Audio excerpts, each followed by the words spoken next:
Seorang wanita berinisial S 52 tahun harus merelakan uangnya karena dikuras oleh Fajar 32 tahun, pacar berondong yang sudah dipacarinya sejak 5 bulan lalu.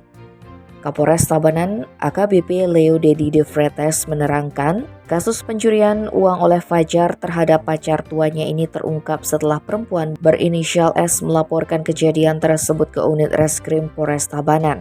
Adapun kronologi kejadian disebutkan Kapolres Dedi, Fajar yang sudah menjalin hubungan dengan perempuan berinisial S.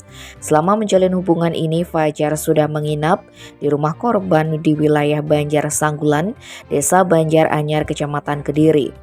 Suatu ketika Fajar diminta untuk mentransfer sejumlah uang oleh korban S, sehingga korban S memberitahu PIN dari ATM miliknya.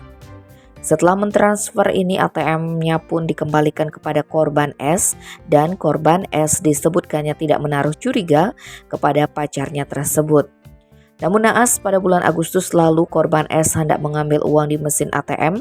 Saat itu ibu S tidak bisa menarik uang dan tertera tulisan saldo tidak mencukupi. Padahal sepengetahuan korban, uang di dalam rekening masih tersedia. Korban pun langsung menuju teller bank untuk mencetak rekening koran.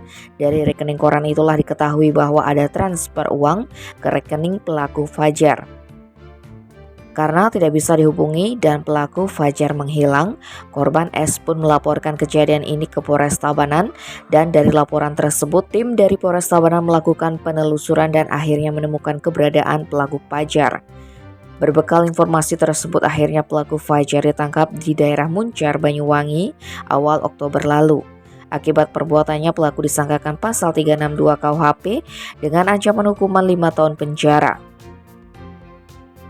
Tim Bali Express melaporkan.